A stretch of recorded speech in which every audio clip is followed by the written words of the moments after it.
मूं पक सुञाता पंहिंजा हुआ के धारियनि सां गॾु धाड़े में थे वाट ॾसियाऊं वेरियुनि खे वेई वांगेड़ियुनि जे वाड़े में।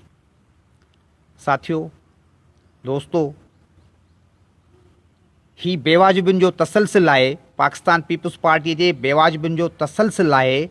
ईअं जीअं हिननि कुझु वक़्तु अॻे सिंध खे ॿिनि हिसनि में टुकड़ा करे ॿिटो निज़ाम नाफ़िज़ कयो, ही तसलसिल आहे ईअं बेवाजिबुनि जो जीअं सॼी सिंध सरापा एहतजाज ही कालाबाग डैम जे ख़िलाफ़, पर हिननि जे मुख़्तलिफ़ वज़ीर आज़म चयो त ही बहितरीनु प्रोजेक्ट आहे ऐं हिन जो नालो तब्दील करे कालाबाग डैम ठाहियो वञे। पोइ सॼी सिंध सरापा एहतजाज हुई हिननि जे ख़िलाफ़। हीअ ईअं बेवाजिबी आहे जीअं हिननि माज़ी क़रीब में सिंध जा ॿेट वफ़ाक़ जे हवाले करे छॾिया ऐं पोइ सॼी सिंध जॾहिं सरापा एहतजाज थी त हिननि वापसि वरितो ऐं चवणु लॻा त असां NOC कोन ॾिनो आहे।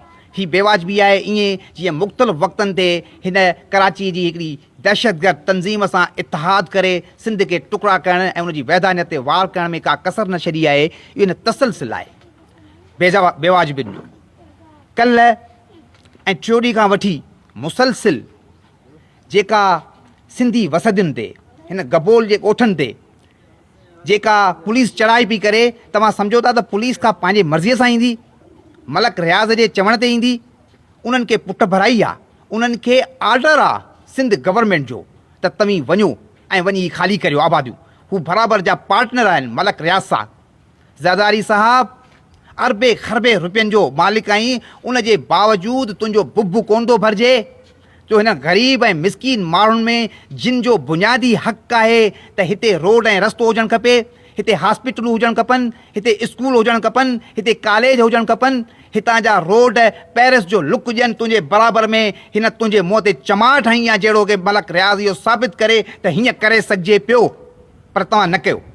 तव्हां न हिते रोड ॾिनो, न रस्तो ॾिनो, न हॉस्पिटल ॾिनी, न स्कूल ॾिनो, पर उन जे जाइ ते जेके असांजा झूपड़ा ठहियल आहिनि कचा पका, अॼु न सालनि खां ऐं सदियुनि खां असीं हिते जेके आबाद आहियूं नसिल त नसिल, मोरूसी ज़मीन आहे असां वटि, उन ज़मीन ते तूं कब्ज़ो थो कराई ऐं पोइ कूड़ा ढोंग लॻायो पंहिंजे MN ऐं MPs खे मोकिलियूं थो कूड़ी आदत ॾियारे। तव्हीं बराबरीअ जा शरीक आहियो हिन सॼे ज़ुल्म में। असीं क़ौमी अवामी तहरीक हिन सहाफ़ी दोस्तनि जे तवसुस सां सिंध गवर्नमेंट खे चिता थीजे ऐं मलक रियाज़ खे चिता थीजे त तव्हां बाज़ अचो हिननि हरकतुनि खां। ही ॻोठाणा, ही मिसकीन ग़रीब माण्हू निधन खां न आहिनि। हिननि सां क़ौमी अवामी तहरीक गॾु आहे, हिननि सां सॼी सिंध गॾु आहे। ईअं सॼी सिंध गॾु आहे जीअं कालाबाग डैम जे मसइले ते गॾु हुई, जीअं वन यूनिट जे ख़िलाफ़ तहरीक में गॾु हुई, ईअं सिंध गॾु थींदी। जीअं सिंधीअ में वोटिंग लिस्टूं छपायो तहरीक में सिंध गॾु थी हुई, ईअं सिंध गॾु थींदी। जीअं आमिर ज़िया खे असां शिकस्त ॾिनी हुई, ईअं सिंध गॾु थींदी। जीअं कालाबाग डैम खे असां रिजेक्ट कयो, असां मुशर्रफ जी मार्शला खे हटाए छॾियो, असां पिटे निज़ाम खे दफ़न करे छॾियो, ईअं तव्हां जेकॾहिं बाज़ न आहियो त सॼी सिंध हिकु दफ़ो वरी गॾु थी ऐं तव्हांजो जीअण जंजाल करे सघंदी। ईअं पाकिस्तान पीपुल्स पार्टी जा दोस्तो ॿुधो, ईअं तव्हांजो जीअण जंजाल थी वेंदो जीअं ॿिटो निज़ाम नाफ़िज़ करे तव्हां वञी डिफेंस से पंहिंजे कमरनि में लिकी वेठा हो ऐं तव्हां सुराबगोड़ ताईं न पिया अची सघो। ईअं सिंध तव्हांखे नो गो एरिया कराए छॾींदा सिंधी माण्हू।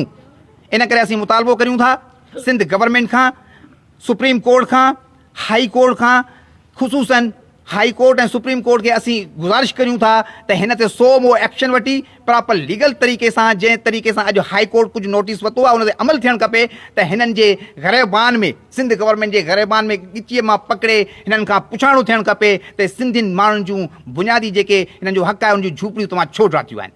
क़ौमी अवामी तहरीक इन सिलसिले में अॼु अयाज़ मोहतरम अयादती पलियो साहब सॼी सिंध में एहतजाजी काल ॾिनी आहे।